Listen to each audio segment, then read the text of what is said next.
En este episodio de Operación Cicatriz se dejó venir Erika Michelle Hernández, experta en manejo de crisis. Bueno, es consultora en comunicación estratégica, una redactora de discursos con una pluma privilegiada, me consta, y se ha dedicado de manera muy importante en la praxis y también desde la academia al manejo de crisis. Erika, bienvenida. Muchísimas gracias, Eche, por la invitación. Y Mau García, que no se aguantó ni una semana para regresar. Le encantó el podcast y se dejó venir de nuevo. Exacto, no pude pasar más de una semana sin venir otra vez. Bueno, lo que pasa es que, a ver, nosotros grabamos el podcast sobre el manejo de crisis en el López Obradorismo el martes y el jueves ocurre lo de Culiacán. Así es. Bueno, a ver. Pues tratemos de analizar el manejo de crisis del gobierno en esto que ha sido pues el peor evento que ha ocurrido en esta administración. Sin duda. Se habla de un antes y un después, se habla de que ya hubo un punto de inflexión, se habla de que es el tipping point de la administración del presidente López Obrador, por lo menos en temas de aprobación. Tenemos también ya varias encuestas, Gabinete levantó, Reforma levantó, el Financiero, Alex Moreno también. Son ejercicios demoscópicos que arrojan luz, importante, interesante. Pero bueno, a ver, recapitulemos un poquito. El jueves, en la tarde, va un convoy del ejército haciendo lo que parecía un patrullaje de rutina, aunque al parecer sí ya tenían la intención de capturar al ya famoso Ovidio. Este convoy no son emboscados, pero los atacan, repelen la agresión, se meten a una casa, está Ovidio, vámonos, y se desata la matazón, ¿no? El presidente está tomando un vuelo a Oaxaca, lo increpan unos reporteros, dice que mañana quiere como medio patear el balón, se sube al avión, está incomunicado, llega a Oaxaca, creo que todavía le da tiempo de ver a sus astros, vio el partido de base, no se lo perdió. Y pues siguió su gira por el bello estado de Oaxaca. Mientras tanto, aquí en la Ciudad de México se decía que el Gabinete de Seguridad estaba en reuniones, salieron a la prensa por lo menos que fue un par de veces. Y bueno, pues a dar versiones diferentes y encontradas de los hechos, ¿no? Se hablaba de que Durazo había tomado la decisión, vaya, no había claridad, ¿no? Realmente se dio esto en un vacío absoluto de información. Y pues aquí yo ya lo último que quiero hacer es abordar, bueno, ver los datos que arroja la encuesta de Gabinete. Conocimiento sobre el enfrentamiento de Culiacán, 85%. Y sí se está de acuerdo con la liberación del hijo del Chapo, que es un 54%. Sí, porque eso no lo había yo mencionado. O sea, vaya, enfrentamientos como estos ya se habían dado en el país, pero no con este desenlace. Es decir, no había habido bueno, pues ahí muere, ahí está de regreso el Chapo, ¿no? El Chapito. Entonces, a mí me gustaría que analicemos primero, que analicemos cómo el gobierno enfrenta las crisis y también que analicemos este evento que, vaya, pues iba a ser como de texto, ¿no? De libro de texto, de caso, de la Kennedy. Case study. Los alumnitos en el futuro, en la Kennedy School of Government van a ver, este es el caso de pues, lo que no hay que hacer. Ahora, también pasa algo. No se bajó de manera muy marcada la aprobación, aunque no aunque no lo sabemos, ¿no? Las encuestas muestran que sí, que la gente no necesariamente, por ejemplo, se opone a que o esté en contra de que el presidente haya liberado al Chapito, ¿no? O sea, sí hay cosas interesantes. Yo creo que va a ser interesante y también va a resultar apropiado o pues seguir viendo cómo se va desenvolviendo, por ejemplo, la evaluación del presidente, ¿no? Y la aprobación. Entonces, empecemos. ¿Cómo le hacemos?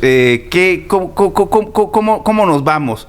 Vemos primero los resultados de las encuestas.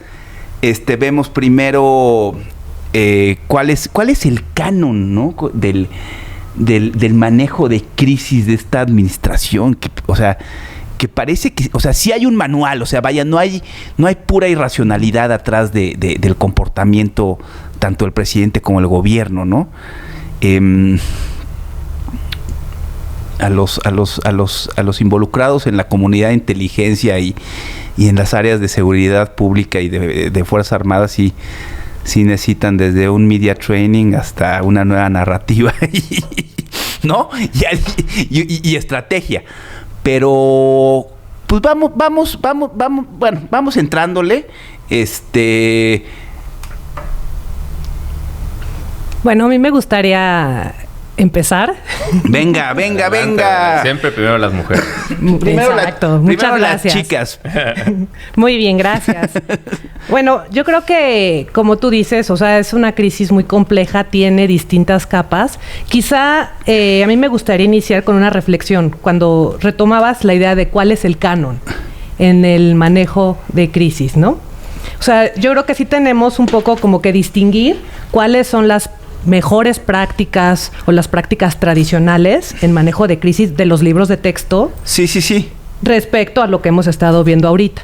De acuerdo. Un poco para que quienes nos escuchan pues tengan ahí un comparativo y podamos ya después entrar más en lo que se ha hecho en este momento. Hagamos algo. Sí. Antes de que empieces, porque me gustaría invocar al maestro Espino, que también es un regular de este podcast. Le encanta venir.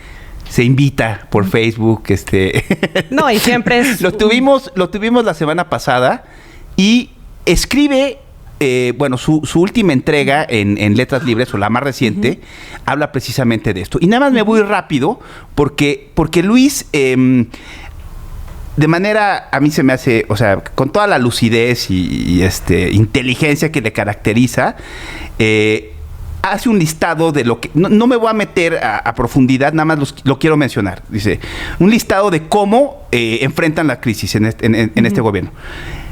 1. Negar, minimizar y eludir. Correcto. Sustituir información con demagogia. Deslegitimar a los medios de comunicación. Así es. Intimidar a los críticos y opositores. Plantear falsos dilemas y manipular el lenguaje para confundir. Ahí de lo que estamos hablando, Mau. Tomar decisiones en función de sus intereses políticos. Dar por concluida la crisis anticipadamente y sin evidencia. Es correcto. ¿No? Entonces, vámonos contigo, Erika Michelle, y hay que entrarle al torito por los cuernos. Exactamente. Bueno, mucho se ha analizado también y se ha comentado sobre cómo el gobierno manejó esta crisis. Digamos, ¿qué es lo que hubiéramos esperado desde el lado de manejo de crisis, no? Ajá. O sea, por un lado, me puedo ir desde los básicos. ¿Cuáles son los componentes de una crisis? ¿Es una amenaza a estructuras fundamentales o a los valores de una organización? En este caso, el gobierno. Sí. Aquí, ¿qué se puso en riesgo? La seguridad de los habitantes.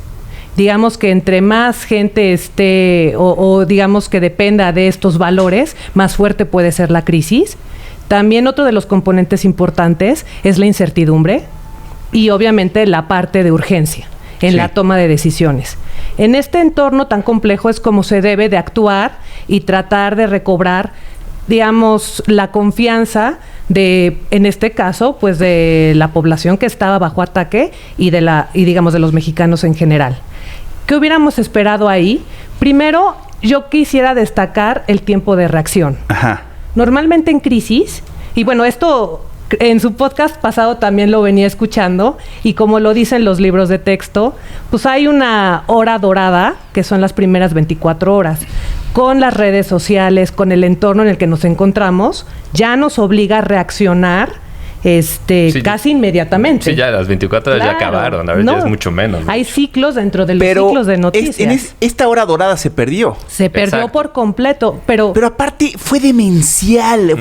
Digo, Mau, tú todavía a las 2 de la mañana, porque bueno, yo me quedé tarde a seguir revisando redes sociales. A las 2 de la mañana el community manager o no sé cómo se organicen exacto, de la señora Olga Sánchez Cordero mandando un tuit diciendo que gracias al presidente por haberle invitado a la inauguración o al banderazo de salida de la obra de Santa Lucía. Sí, es que cuando estaba la pinche matazón en Culiacán. Es que en este tema del timing, yo creo, o sea, a ver, siempre que tenemos crisis decimos que hay como 3 elementos clave, ¿no? Pero a ver, Luego Germán me pone así en cunclillas y con 2 secciones amarillas porque dice que interrumpo mucho. Ya no los voy a interrumpir, los voy a dejar hablar.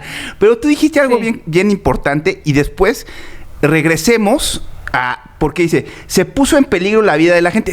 O sea, ¿no? Y se usó el argumento para... o sea, esa fue la narrativa de por qué se soltó al hijo del Chapo.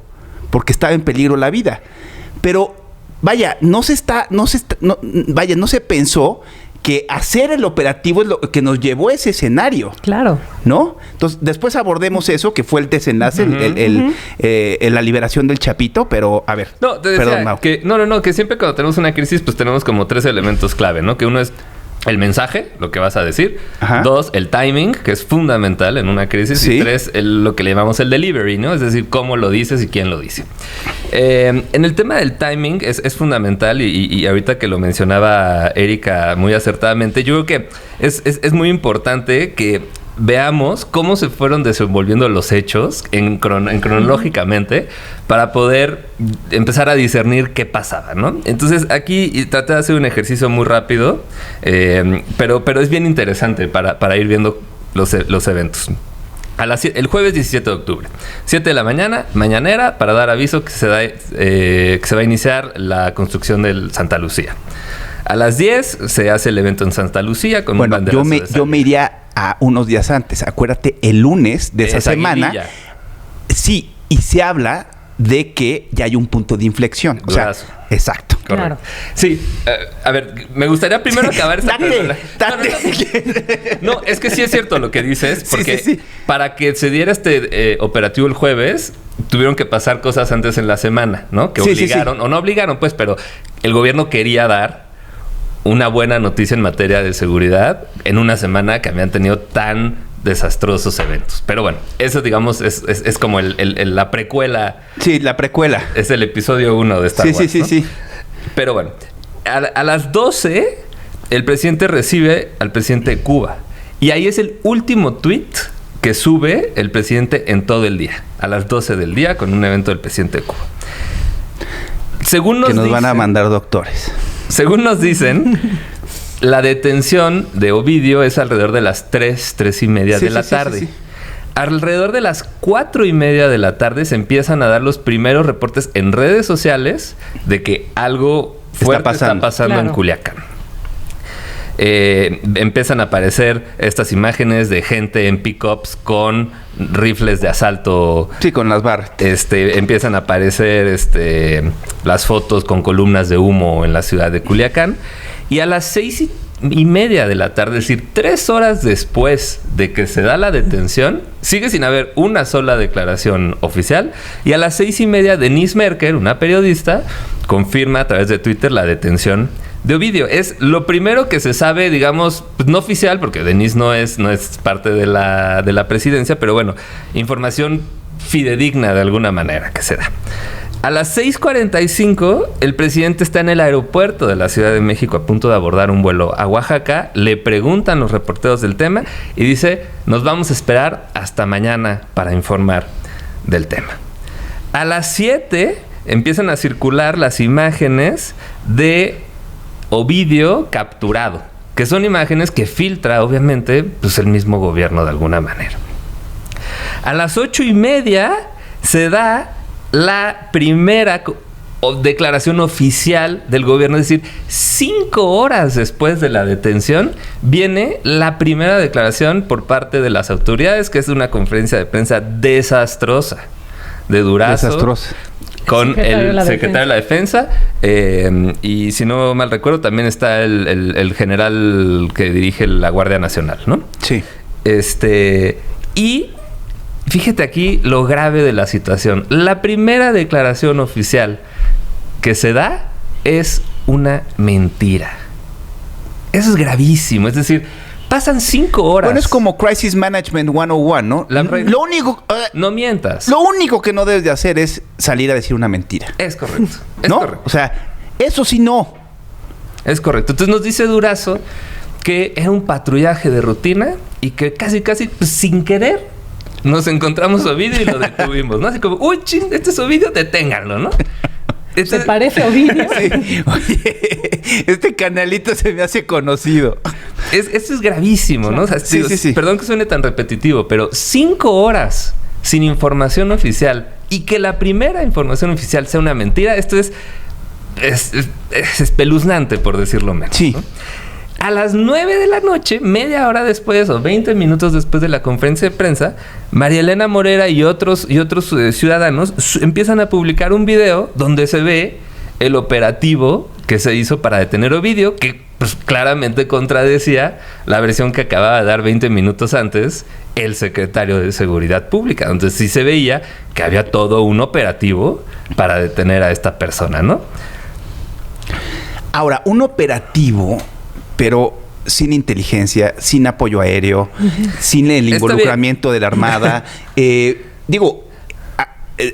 que hacer un poco de memoria. Estas operaciones las hacía históricamente, las ha hecho la Armada de México, ¿no? Exacto. Y sí, al ejército lo utilizaban de apoyo para coordinar no, pero no hubo ni el número de elementos que se necesitaban, ni el apoyo aéreo, ni... Al parecer, pues también empezamos a ver como resultados de decisiones de política pública. O sea, eliminar el CISEN. Aunque pues lo adopta la Sedena y se supone que, me imagino que la sección segunda son los que agarraron al CISEN y demás agencias de la inteligencia mexicana, pero vemos que esta operación se hace sin inteligencia. O sea, sin recopilación de inteligencia, pues, ¿no? Sí. Sigamos. Entonces... Sí, no es que se pueda abordar desde la política pública. Desde el tema de política pública, pero hoy, ¿no?, nos atañe la comunicación y el manejo de esta crisis. Claro. Y te digo, entonces, esta conferencia de prensa es tan desastrosa que deja más dudas que respuestas, ¿no? O sea, dice, suspendimos el operativo. ¿Eso qué quiere decir? Que lo liberaron, que está preso...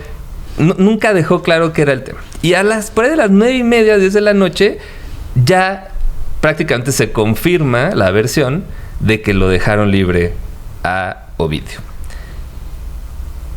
12:50 de la madrugada viene el famoso tuit que tú ahorita mencionabas, que la secretaria de Gobernación, la encargada de la política interna del país, va a abrir la boca por primera vez en el día. Eso está en papel. O sea, es la encargada de jure, no de facto. Bueno, no nos metamos en... Pero la encargada de la política interna del país, por primera vez abre la boca en el día para decir, fue un honor asistir a la ceremonia de inauguración de Santa Lucía. Entonces, es verdaderamente ridículo todo el manejo de la información. 7 de la mañana. El presidente por fin sale a la mañanera, que aquí es otra lección que creo que podemos analizar un poquito más adelante, en el sentido de decir, pues la mañanera también tiene sus virtudes, pero también tiene sus limitaciones. Y cuando estás en este tipo de situaciones, pues no puedes simplemente depender de la mañanera y tienes que adaptarte y flexibilizar algunos temas. Pero bueno, en la mañanera del presidente sale y dice, me informaron, y de inmediato se reunieron los secretarios, los integrantes del gabinete de seguridad.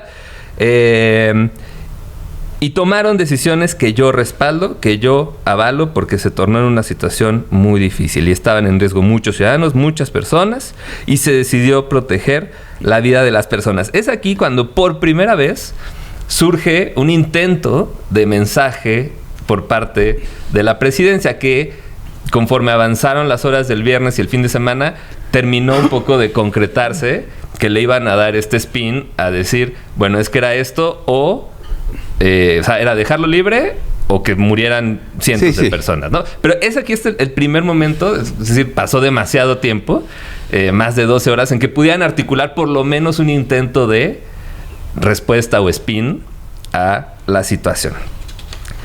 Pero bueno, y aquí también en esta conferencia de prensa es cuando oficialmente se dice, o más bien se acepta, que la versión que dio Durazo la noche anterior fue una mentira. Porque el presidente claramente dice, sí, fue un operativo y había una orden de captura con fines de extradición a Estados Unidos. Ah, ok. Entonces no era un patrullaje, no era lo que nos dijo ayer. Claro. Es más, lo pidieron los gringos. Exacto. Y después, otra vez, se empieza a descomponer todo el viernes. Porque a las 9 de la mañana da una conferencia de prensa otra vez el Gabinete de Seguridad. Otra conferencia realmente desastrosa que dan en Sinaloa. Y palabras más, palabras menos, dice Durazo, el grupo responsable de esta acción policíaca, en su afán de obtener resultados positivos, actuó de manera precipitada, con deficiente planeación, así como falta de previsión sobre las consecuencias de la intervención. Es decir, palabras más, palabras menos, dicen, fue una cagada, fue un operativo mal planeado y pues fue un error. Alguien más tuvo la culpa. Correcto. Eludiendo responsabilidades también. Y después, a mediodía, el presidente sigue su gira por Oaxaca como si nada hubiera pasado, que es increíble, ¿no? Tiene eventos con pueblos indígenas de Oaxaca, tiene un evento con SOE sobre el tema de salud en Oaxaca. Y después el fin de semana suben un video que es realmente un ejemplo de la frivolidad y de la desconexión total, donde unos niños están cantándole al presidente, es un honor estar con Obrador, que... o sea, es realmente pero se ve como... Digo, yo vi circular muchas... como esta tarjetita, no sé si era como navideña o algo así de Lenin. Sí, claro. No, rodeado de niños como San Francisco de Asís, ¿no? Y digo, esa es la imagen que se nos queda del fin de semana. Pero aparte, o sea, digo, está todo esto... planeado y vaya, ¿no? O sea, en el campo y los niñitos tocando el tamborcito y el presidente en medio. Exacto. Entonces, y tienes a un estado de la República que está en llamas, estás atravesando por quizás el episodio más complicado de crisis que has tenido en tu administración. Entonces, este tipo de materiales no hacen otra cosa más que mostrar una frivolidad y una desconexión con la realidad absoluta, completamente.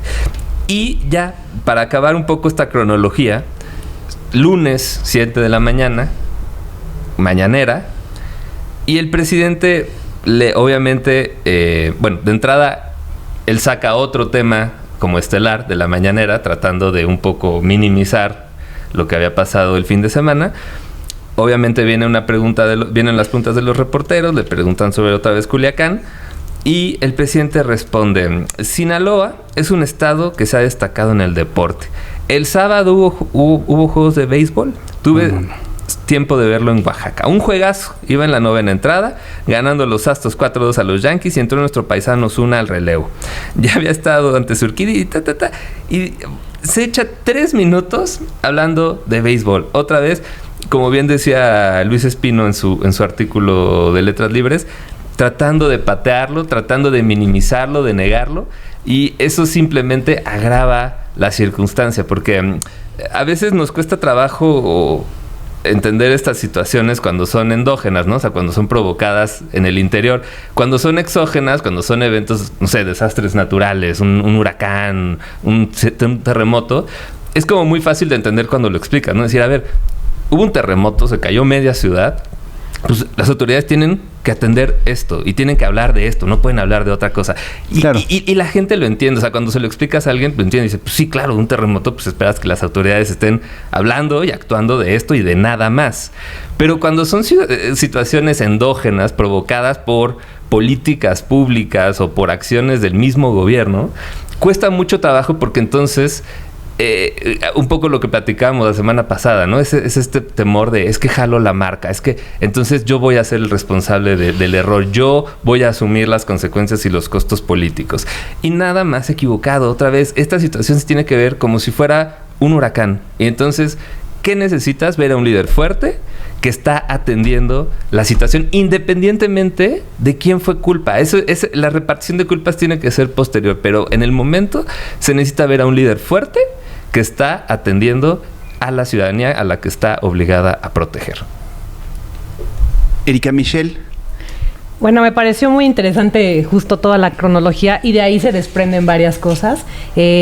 Retomando la idea inicial de Mau sobre los elementos claves de crisis en la parte del mensaje. O sea, justo destacando estas primeras 24 horas, tuvimos entonces 6, 8 versiones sobre lo que había sucedido, ningún vocero oficial claro, versiones que se contradecían, no hubo una narrativa del gobierno clara que nos explicara justo lo que estás diciendo, Mau, qué sucedió. O sea, la gente en ese momento de incertidumbre, con las redes sociales también incendiándose, porque hay que recordar que en estas primeras 4 horas en las que, digamos, no hubo ningún tipo de comunicación, antes de que hablara Denise Merker con una confirmación, las redes sociales estaban desbordadas, ya había videos de lo que estaba ocurriendo, la propia gente estaba haciendo la reportera, ¿no? Y entonces todavía es peor porque pues la gente ahí no sabe qué es lo que está sucediendo, los de Culiacán y la gente de todo el país. Entonces, digamos, no vimos una narrativa clara, no nos explicaron qué estaba sucediendo y mucho menos qué se iba a hacer o cuáles eran los siguientes pasos para poder atender la situación. Entonces, pero ahí, de forma paralela, sí veíamos, había una narrativa como todavía un poco más clara del lado del crimen organizado. Ellos se veían mucho más articulados. Bueno, ¿no salieron los abogados a dar las gracias? Claro. Sí, bueno, ya para completar el capítulo eso surreal de la situación, ¿no? Es increíble. Todavía nos vinieron a decir que Ovidio estaba a salvo. Claro. Estaba ya seguro, tranquilo. Y pues que le agradecían mucho su humanismo y su cristianismo al presidente. Claro. Aquí el punto, o sea, es impresionante. Como tú dices, justo hasta el día siguiente, que es una eternidad de tiempo, hubo una primera explicación que después sí se fue, digamos, que afinando durante el fin de semana y ya quedó claro cuál era el spin y la falsa disyuntiva en la que nos están poniendo, ¿no? Que era o detener que vale más, detener a un presunto delincuente o proteger la vida de las personas. Digamos que ahí, o sea, esta crisis se puede ver también, digamos, en muchas capas, lo que decíamos inicialmente, porque sí es una crisis operativa, como lo decía Seche, o sea, en términos tácticos, o sea, sí hubo claramente muchas deficiencias en el operativo, es una crisis política y también es una crisis de comunicación. Entonces, bueno, podemos irle entrando ahí en distintos temas, enfocándonos más en la parte de comunicación, pues sí, la narrativa ya... O sea, la que ha dado el presidente, pues ya ha ido permeando, pero ha ido permeando también, hay que señalarlo, en ciertos sectores, ¿no? En las bases, en los sectores que son muy afines a él, ¿no? Y algo también que yo destacaría, o sea, lo que tendríamos que tratar de entender es por qué, o sea, la primera pregunta es, a todas luces, desde el modelo de manejo de crisis, como se ha manejado pues claramente nos queda de ver muchísimo, ¿no? Así como lo han señalado, en términos de mensaje, no hubo control de mensaje, el timing pésimo, voceros que se contradicen, mintieron, otra de las cosas que hicieron, repartieron culpas, no asumieron responsabilidades. Incluso el presidente también ha tratado de detener la crisis, o sea, de terminarla, cuando todavía esto sigue, ¿no? Claro. No hay responsabilidades todavía. Este proceso de rendición de cuentas todavía no ocurre, ¿me explico? Sí. Ahora, a ver, ayúdenme a entender esto, por favor. La peor crisis que se ha vivido en muchos años. Probablemente sí. Ya vimos cómo es que el gobierno federal le entra al quite a estos temas. Pero también lo que vemos y evidencian, todavía falta ver cómo se vienen las siguientes mediciones, pero lo que levantó Gabinete y Financiero y Reforma es que aquí la gente dice que fue una equivocación haber regresado al Chapito, etcétera, pero no vemos que se haya mermado de manera importante su aprobación. ¿Qué es eso? O sea, mira, ese fenómeno, ¿qué es? Entiendo el comentario de por qué dicen que este puede ser un punto de inflexión de la presidencia. Yo no sería tan atrevido a soltar una aseveración como tal. Sí. Creo que si hay más eventos que empiecen a articular una narrativa negativa en este aspecto, sí podría ser el inicio de un declive, por lo menos en la aprobación presidencial, pero no necesariamente. También hay que tener como cierta cautela en eso. Otro tema que es interesante que mencionas de las encuestas, de por qué no ha caído. Bueno, no lo sabemos en realidad. O sea, porque, por ejemplo, hoy el Financiero saca una encuesta con Alejandro Moreno saca una encuesta en el Financiero, donde prácticamente dice que está intacta la aprobación presidencial. Yo tendría mis dudas sobre esa encuesta porque levanta 800 casos. 400 telefónicos. Que está bien para estos temas que son tan inmediatos, está bien. Y toda su serie de tiempo es telefónica, no es una encuesta que se haga puerta a puerta. Exacto, es constante. Pero la metodología es constante. Lo que tengo un poco de problema con esta encuesta es que levanta 400 entrevistas hace 15 días y otras 400 este fin de semana y la suma y saca un 76% de aprobación. Creo que no metodológicamente no es lo más ortodoxo, porque estás midiendo dos momentos diferentes. Entonces creo que necesitamos esperar un poquito más a que haya mediciones en el sentido de la aprobación de Lore presidencial. Becerra, ¿qué dice? No mide aprobación. O sea, la de Reforma lo único que mide es los eventos de Culiacán en sí, pero no mide la aprobación presidencial. ¿Y qué nos dice la de Reforma? Reforma nos dice... ¿cree que la estrategia del gobierno federal contra el narcotráfico y el crimen organizado está teniendo éxito o está fracasando? 56% dice que está fracasando y 34% dice que está teniendo éxito. Esa me parece como la más interesante. Ahora, por ejemplo, yéndonos a episodios anteriores, por ejemplo, con el caso de Ayotzinapa en el gobierno de Peña Nieto. Ayotzinapa se da por ahí de septiembre y se empieza a ver reflejado en la aprobación presidencial hasta noviembre, diciembre. Es decir, no fue inmediato el golpe a la figura presidencial. Entonces, pues digo, hay que tomarlo con cautela. Claro, pero yo tampoco creo que Ayotzinapa haya sido el punto de inflexión de la presidencia de Peña. Fue la miscelánea fiscal y fue el gasolinazo. O sea, fue el bolsillo operando. Claro. ¿No? Aquí también eso va a ser interesante. Ya hemos hablado en este espacio que hay dos variables o dos factores que tienen incidencia en la aprobación, que es seguridad y economía, ¿no?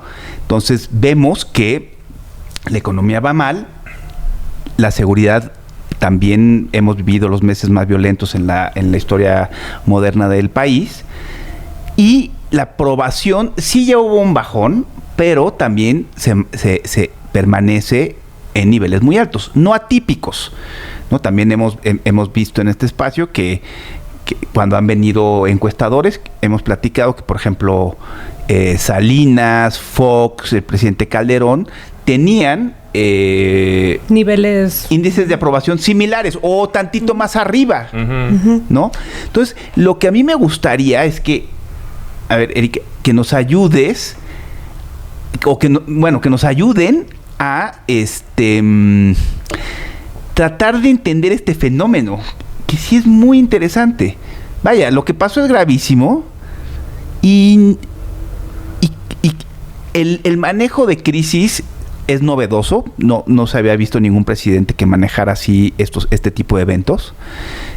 como se ha mencionado, bueno, sí es de acuerdo a un manual, pero un manual que contradice todos los preceptos del libro de texto, ¿no?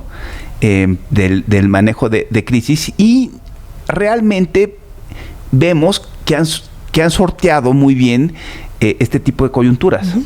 Exactamente. ¿A qué se puede deber? O sea, ¿qué es? ¿Este fenómeno qué es? ¿Cómo lo podemos llamar? ¿O qué? Bueno, yo lo asocio muchísimo también al modelo de comunicación gubernamental que estamos viendo. O sea, si te pones a verlo, o sea, cómo es el modelo de comunicación de López Obrador y cómo es el manejo de crisis, van en la misma línea, ¿no? Estamos, sí, y sí destaca las mismas cosas. O sea, justo en este último, digamos, mensaje que dio, pues sí sigue destacando quiénes son ellos, quiénes somos nosotros. Hay desinformación, como claramente lo apuntaba el artículo de Luis Espino. Uh-huh. Hay propaganda. Hay demagogia. Hay demagogia, no hay, digamos, ni siquiera hay un reconocimiento claro, oficial, de que hay una crisis. Así tal cual, desde el gobierno. Sí, claro. Entonces, bueno, y el entorno, ¿no? Estamos en una sociedad completamente polarizada. Incluso hasta las propias encuestas pues reflejan eso, ¿no? En muchos casos están 50 y tantos versus 40 y tantos. Entonces sí, está como la fracción que está ahí apoyando, independientemente. Vaya, la fracción que apoya al presidente se compró la historia de se soltó al Chapito para defender la vida humana. Es claro. Del otro lado, hay otra fracción de personas, digamos, que estamos pensando, aquí, ¿dónde están los responsables?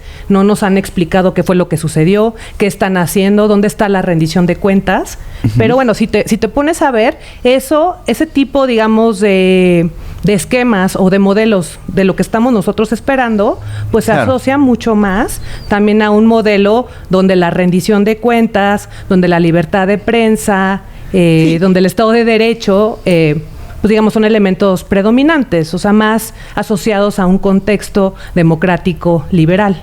Claro, por supuesto.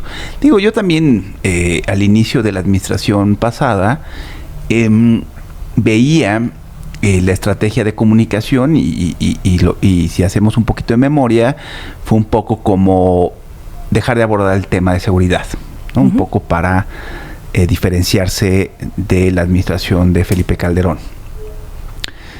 Y yo veía, o mi percepción era que estaba haciendo una estrategia atinada, adecuada. Y nuestro amigo me dijo, sí, hasta que pase algo. Claro. Y pasó a Ayotzinapa. Aquí ya pasó algo, ¿no? También. O sea, parecía uh-huh, adecuada esta estrategia, ¿no? Nos puede gustar o no gustar, nos puede llamar la atención que el presidente esté todos los días en la mañanera, pero estaba haciendo, y es más, han venido encuestadores que han medido eso y que sus estudios arrojan luz sobre esta estrategia, ¿no? El presidente ha sido eficaz y eficiente en transmitir el mensaje de esto es una transformación, o sea, ha sido una estrategia adecuada. Entonces yo también pensaba, bueno, hasta que pase algo. Ya pasó y parece que son inmunes a este tipo de eventos. ¿Es correcta esta apreciación? O por lo menos en esta etapa de la administración. Yo creo, bueno, esa es una forma de verlo, pero sí creo que hay diferencias sustanciales entre la presidencia pasada y esta, ¿no? Y yo creo que, y sí, muy bien en la parte del modelo y de la forma de comunicar.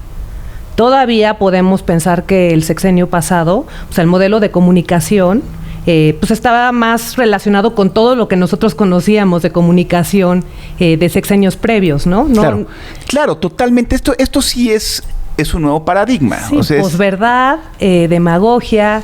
Y digamos, esto está asociado a muchos gobiernos. Ya ustedes también lo platicaban la vez pasada. si nos ponemos a ver, digamos, no son todos los gobiernos del mundo. O sea, por ahí escuchaba la otra vez una cifra, estamos hablando de 10%.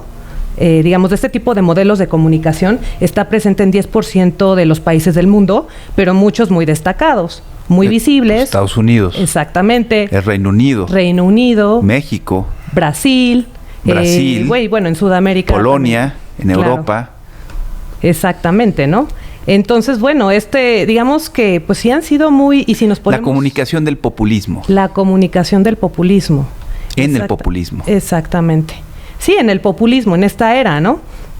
Entonces, bueno, digamos que en este momento, mientras todavía haya emociones que estén sobre las ideas, sobre la evidencia, mientras todavía pues esté tan dividida la sociedad y estemos discutiendo más quién fue el mensajero y no realmente los temas de fondo, pues digamos, yo creo que sí es probable que que ese tipo de eventos todavía... Claro, ahora, ¿es sostenible? No, yo creo que no lo es. De hecho, yo no creo que sea inmune el presidente en lo absoluto. Simplemente está viviendo todavía una luna de miel alargada. Esta honeymoon, la tan mencionada honeymoon. Es correcto, que ya se alargó, de hecho, más de lo normal. Generalmente las lunas de miel duran entre 3 y 6 meses. Ya pasó, ya va para el año. Pero no es inmune y yo sí creo que si no hay un cambio en la estrategia de comunicación en seguridad, sí esto va a empezar a empeorar y a verse reflejado en la aprobación presidencial. ¿Por qué en seguridad? Porque es el tema que menos le gusta abordar al presidente. Es el tema en el que menos se siente cómodo. Es el tema en el que peor le va cuando lo aborda. Y siempre tiene esta actitud como de patear el bote, de minimizar y decir, aquí no pasa nada. Y sí pasa mucho. Entonces, ahorita todavía tiene ese blindaje que le da la aprobación y la legitimidad con la que llegó, pero no es para siempre. Y yo también abonando un poco en ese, o sea, sí, no creo que sea inmune, eso sí, indudablemente. Todos tienen eventualmente ahí, pues... Claro.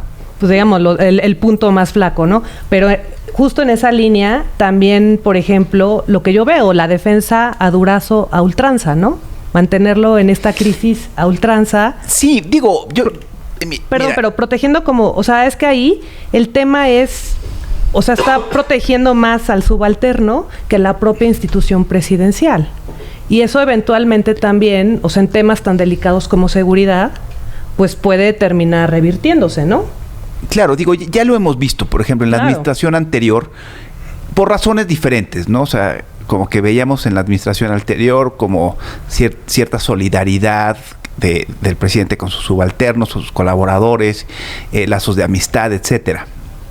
Aquí, yo creo que se quiere mandar el mensaje de no me voy a dejar presionar, porque eso ya estaba en o sea, curiosamente yo asistí a una cena el martes en la que gente que estuvo involucrada en la comunidad de inteligencia y de seguridad pública me comentaba que iba a ser el primero en salir, ¿no? O sea, me decía, quizá el primer trimestre del próximo año. O sea, digo, lo que acaba de pasar, pues yo creo que no le da batería pila para terminar el año. O sea, cuerda para terminar el año. Ahora, yo creo que sí ocurrirá, pero me imagino que el presidente quiere mandar este mensaje de no me voy a dejar presionar y será bajo mis términos y en mis tiempos. Exacto. Y yo creo que está como en un dilema, ¿no? Porque en su cabeza y en la cabeza de muchos gobernantes, despedir rápido a alguien es sinónimo de un error, de me equivoqué en la selección de las personas que iban a estar en mi gabinete. Uh-huh. Pero por el otro lado, en esta disyuntiva de la que te hablaba, pues también siempre cuando tienes estas situaciones complicadas, pues si no caen cabezas, pues entonces el responsable y el culpable y el que se equivocó, pues es el presidente, no hay nadie más, ¿no? Justo las renuncias te sirven como una especie de pararrayos de repartir responsabilidades, repartir culpas y decir, pues no, el menso no es el presidente, sino al que corrí, ¿no? Él fue el que se equivocó. Al no haber renuncias, pues entonces el que se equivocó, pues es el de arriba. Porque si el de arriba no corre a nadie, quiere decir que entonces él tomó las decisiones y él está asumiendo la culpa. Entonces, te digo, por un lado, o repartes culpa o reconoces que te equivocaste en la selección de tu gente. Pues sí. Bueno, a ver, entonces ya hicimos una cronología, revisamos cómo se abordó el tema de la comunicación en la crisis. Vimos los estudios demoscópicos que han medido el conocimiento de la gente, que han medido si es popular la liberación del hijo del Chapo, etcétera, ¿no? Entonces, ahora vimos que también no ha sido mermada de manera tan drástica la aprobación del presidente. Vaya, un poco para cerrar el podcast, ¿qué les gustaría agregar? Para concluir, como conclusión. Okay.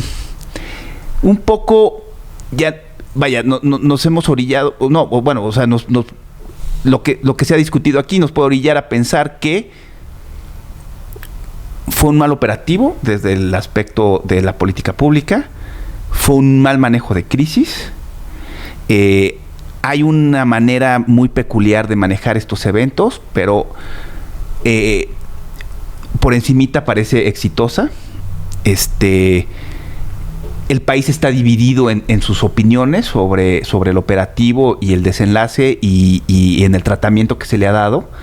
Entonces, ¿qué podríamos concluir sobre pues todos estos aspectos? Y más sobre el manejo de la comunicación y cómo se manejó esta crisis. Pues sí, es un tema complejo. No, complejísimo. Sí, claro. Está cañón. O sea, digo, es muy complejo. Está cañón. No es peto de leche. No. Es muy complejo. y nos puede tomar mucho tiempo y muchas horas. Y yo creo que o sea, en el futuro se va a analizar, sí, se va a seguir. Da para mucho. Pero ahorita un primer saque, una primera opinión sobre estos temas. Bueno, yo sí creo que, justo, o sea, sí el manejo de crisis en los términos que conocemos, que hemos visto, pues de empresas, de gobiernos, pues sí nos queda de ver mucho. O sea, sí necesitamos ver. O sea, al final del día todavía no hay ningún responsable. Se dice y se ha anunciado, ¿no? Recientemente que van a haber investigaciones para para deslindar responsabilidades y ver quiénes van a, al final del día quiénes van a rendir cuentas ahí, ¿no? Hasta el momento, la única persona que ha sido separada del cargo es increíble, es el director de un penal local. Sí, del penal local. Increíble. O sea, que esa es otra historia que no está clara en absoluto. ¿Qué rayos pasó en el penal? Que él no los liberó. Digo, ya había habido eventos de esta naturaleza, de liberaciones masivas de penales. Claro. Hay crisis dentro de la crisis. Hay crisis dentro de la crisis que por la magnitud del evento, pues ni siquiera no nos hemos tomado el tiempo de abordar, ¿no? Y de analizar, pero se fueron 49 asesinos, secuestradores, extorsionadores. Tranquilos y seguros en casa. Sí. No, y luego 6 regresaron al penal. No, está también bizarrísima toda esa historia. Yo mejor me quedo. Pero, perdón. 6 con síndrome de Estocolmo. No, está mejor aquí adentro. Exacto. O sea, digamos que todavía estamos viendo la punta del iceberg también en esos términos, ¿no? O sea, todavía no queda claro todo lo que ocurrió y va a ir saliendo en los siguientes días. Lo iremos... O sea, esta es una crisis que por mucho no está terminada, por más que el presidente lo desee decretar. O sea, por más que diga que amor y paz y que la paz espiritual y demás. Está como estas chicas, ¿no? Que van a estos talleres y se la pasan decretando, ¿no? Así está nuestro presidente. Claro. Pero entonces, para concluir, ¿qué podemos decir? A mí me gustaría como algunas lecciones, o sea, las lecciones que nos llevamos de este episodio, ¿no? Ajá. En primer lugar, creo que es importante que cuando se viven este tipo de situaciones, el aparato gubernamental tiene que hacer un alto. Tiene que detener lo que está haciendo y sentarse en el tema. Es decir, creo que de entrada el primer error fue que que el presidente siguiera con su gira a Oaxaca como si nada estuviera pasando. Yo creo que no debió de haber ido. Por supuesto que no debió. Debería haber cancelado la gira a Oaxaca y decir, me voy a quedar aquí en el centro de control y comando de la presidencia y vamos a ver qué está pasando y a resolver este tema. No hay otro tema ahorita en la agenda del presidente. Perdón, y que nada más como paréntesis, para grabar todavía el tema, estuvo 1 hora incomunicado. O sea, que es gravísimo en un mandatario y más en una situación así. Totalmente. Claro. Entonces, en primer lugar se tiene que hacer un alto. No puede hacerse como que no pasa nada. Y ahora sí, entrando como en un listado, una vez que se hace este alto, primero, ya lo dijiste, regla número 1, no mentir. Fallaron en eso. Sí. Error garrafal. 2, hay que dar información clara y constante. Hubo, y a la fecha todavía hay, increíbles vacíos de información, y los vacíos de información lo único que generan es espacio para el rumor, para la especulación y para el chisme.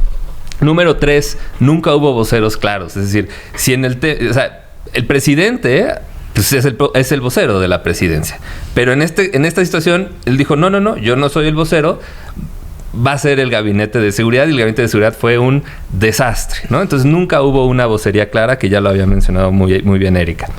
Se tardaron mucho en tener una línea de comunicación clara, que fue hasta el viernes que sacaron esta versión, aunque sea un falso dilema, pero bueno, hubo una línea de comunicación clara.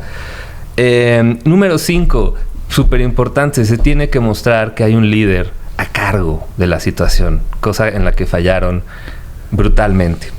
Y 6, cuando estás en este modo de crisis, o sea, cuando asumes que hay una crisis y entras en crisis mode, pues no hay espacio para ningún otro tema.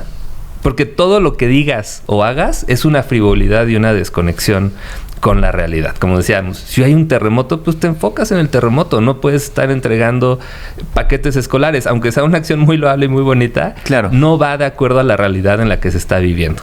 Y entonces, una vez que se logra esto, también no podemos perder de vista de aquí en adelante qué pasa, ¿no? Y yo creo que hay 3 puntos bien importantes. Es un error y no pueden hacer como que no pasó nada, porque sí pasó y pasó mucho. Número 2, esto tiene que servirle de algo al gobierno. Es decir, ¿qué aprendimos como gobierno de esta situación? Es humano cerrar, es humano equivocarse, pero lo que hace un líder es aprender de esos errores y sacarle el mayor provecho posible. Y en tercer lugar, ¿cómo le vamos a hacer como gobierno para que esto no vuelva a pasar?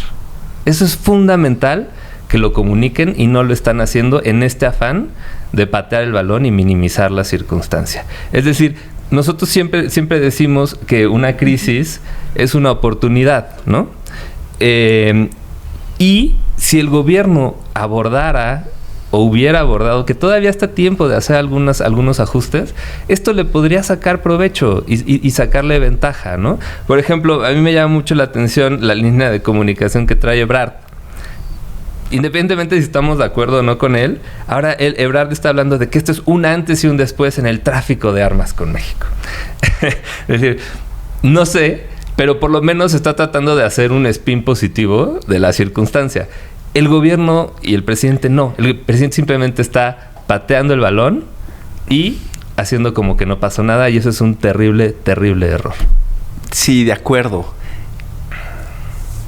Digo, con esto podríamos cerrar el podcast. El podcast político más escuchado del país. Pero surge esto de Ebrard y la cuestión de el tráfico de armas y traer una variable al modelo que es Trump. O sea, Trump no se va a subir al mame de las armas. O sea, lo único que va a decir es, ya ven por qué he estado neciando desde el principio de los tiempos de que tenemos que construir un muro. Lo dijo su hijo. Lo dijo su hijo, Eric, ¿no? Uh-huh. Ese mismo día tuiteó. Con no sé un video de lo que estaba ocurriendo. ¿Cómo? Vaya. Sí, refuerza su narrativa. refuerza la narrativa de la construcción del muro. Totalmente. Claro. Si están diciendo, nosotros les mandamos recursos para la iniciativa Mérida, pero los desdeñan, no los quieren, no los utilizan, no los regresaron. El país está en llamas. Necesitamos un muro. We need to build the wall. Uh-huh. Eso refuerza la narrativa de Trump. Por supuesto. Claro. O sea, no es un tema de si ya vamos a dejar de enviar armas a México.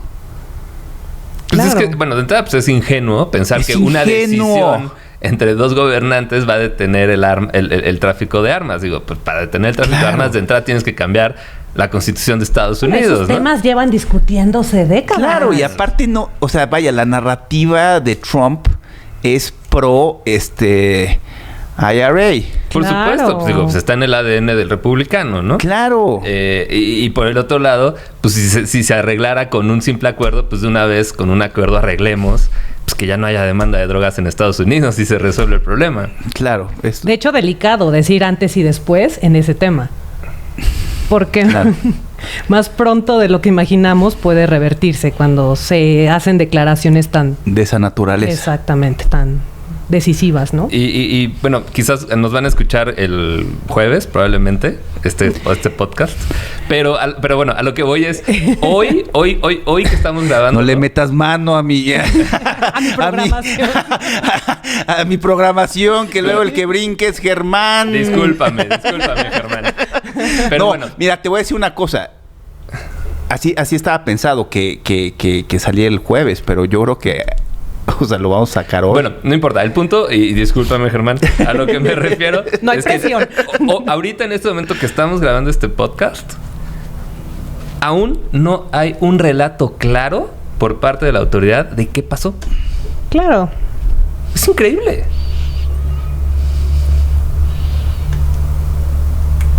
No sabemos qué pasó. No sabemos si lo pidió Estados Unidos, no sabemos si iban en un patrullaje de rutina, no sabíamos si se iban por él, pero, claro. O sea, porque si se iban por él, pues es desastroso lo que pasó, ¿no? Y el desenlace, tampoco sabemos si el presidente estaba enterado. Está muy raro, porque tú hablas de que, se subió al avión y se incomunicó. Pero esto evidencia que el presidente puede estar incomunicado de manera permanente. Claro, porque ya llevaban 4 horas. Porque esto, vaya, o sea, el presidente estaba al tanto del operativo y dijo, les doy luz verde para que vayan con un convoy de 30 militares por el hijo del Chapo a las 4 de la tarde, sin apoyo aéreo, sin ninguna inteligencia, con muy pocos elementos. 30 elementos es lo que se dice. Que no es nada, pues. Sí. ¿Sí me explicó? Uh-huh. ¿Qué medidas de prevención se tomaron precisamente para no afectar a la sociedad civil? ¿Por qué vas a las 4 de la tarde cuando todavía los niños están saliendo de la escuela, cabrón? ¿Por qué no sacas luego? Eso se hace a las 4 de la mañana. Claro. Y otra vez responde a esta necesidad de minimizar el problema y hacer como que no pasó nada. Pero te digo, yo creo que para el presidente sería una gran decisión explicarnos su proceso mental, o sea, lo que pasó él, lo que vivió él, para tomar la decisión. Imagínate esa historia, sería poderosísima, que el presidente nos separe en una conferencia y nos diga, mira, a mí a las 6 de la tarde, por decirte una hora, me llegaron 3 videos de las familias de los militares encañonados.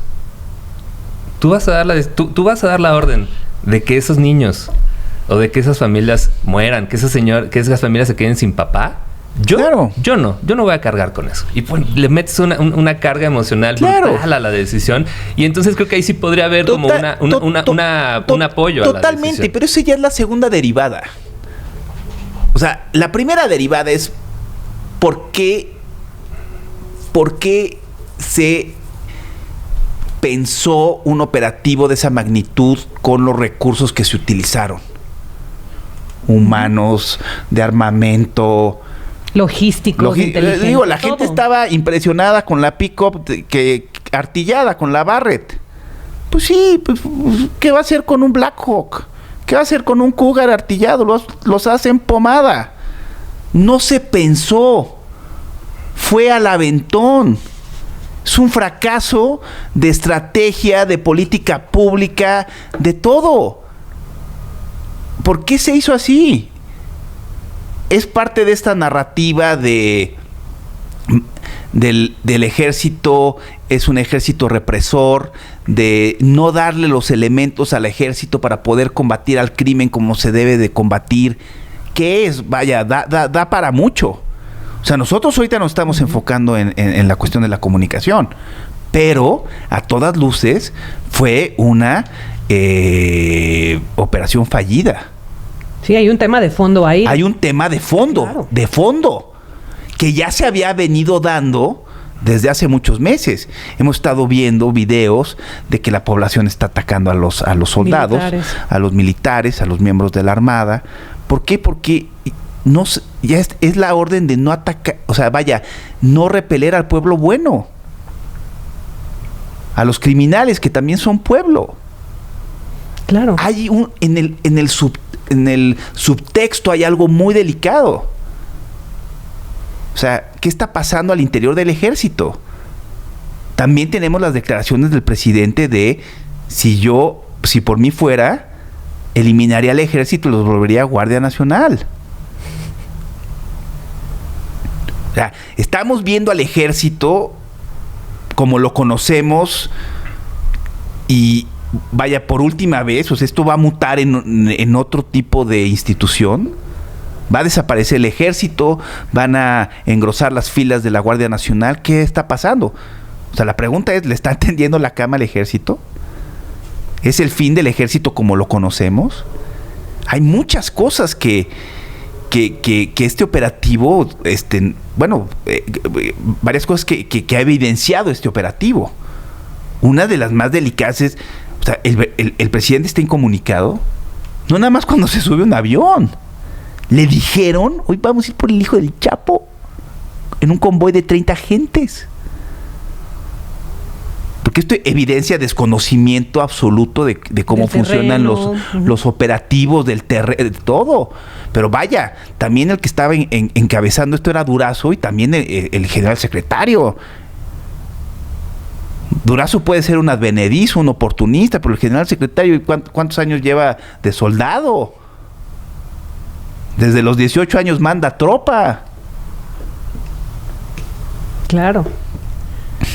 Hay todavía también igual abonando a lo mismo, como no hay claridad de lo que sucedió realmente, también hay muchas versiones encontradas sobre quién estaba a cargo. ¡Claro! Estamos especulando porque no sabemos qué chingados pasó. Precisamente eso es lo que provoca el vacío de información, especulación y chisme. Canalitos.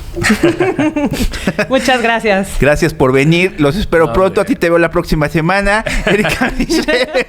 A ver, te veo en la siguiente crisis. Pues seguro va a ser el jueves. Esperemos que no, caray. Híjole, qué tristeza. Sí. No, muchísimas gracias por la invitación. Muchas gracias por venir y como siempre, este programa dedicado con agradecimiento y solidaridad a nuestras Fuerzas Armadas, al Ejército y a la Marina Armada de México. Porque al final del día no fue tema de ellos, fue una decisión política, no es un tema de las Fuerzas Armadas al fondo. Exactamente. De acuerdo. Muchas gracias, Eche. Muchas gracias a ustedes. Gracias.